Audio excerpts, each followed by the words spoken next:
Al-Imam Az-Zahabi rahimahullahu ta'ala menukilkan beberapa ayat Al-Quranul Karim, beberapa hadis Nabi SAW, serta ucapan sebagian ulama salaf.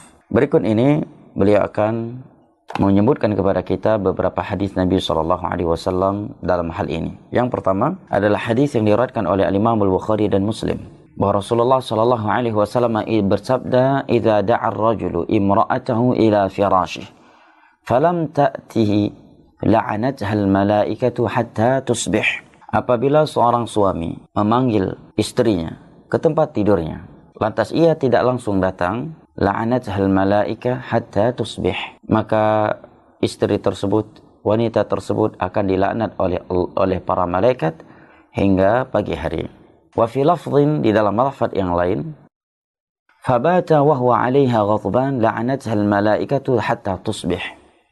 Dalam sebuah lafaz berbunyi, apabila seorang lelaki, seorang suami memanggil istrinya ke tempat tidurnya, lantas ia tidak datang, dan si suami pun setelah itu tidur dalam keadaan murka kepada istrinya, maka istri tersebut akan dilaknat oleh para malaikat, akan dikutuk oleh para malaikat hatta tusbih, sehingga dia masuk ke waktu pagi.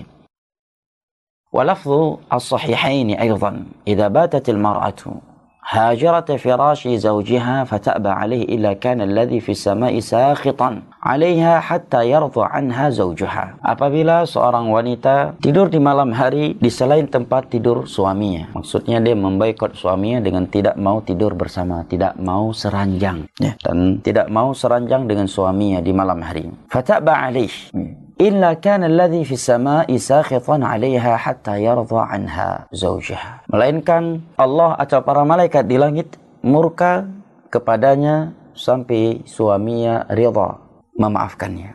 Ini juga riwayat Al-Imam Al-Bukhari pada nomor 5194 dan Al-Imam Muslim pada nomor 1436.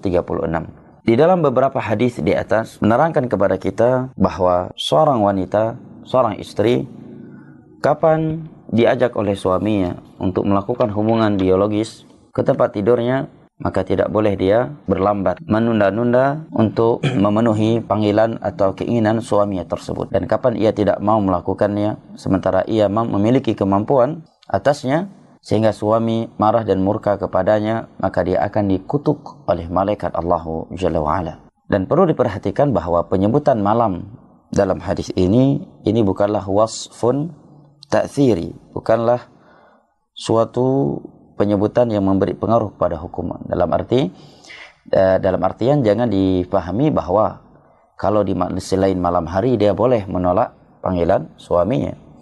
Namun penyebutan malam hari di dalam hadis ini adalah sebagai mimbabi taghlib saja, ya, sebagai bentuk dominan penggunaan atau kasus, ya.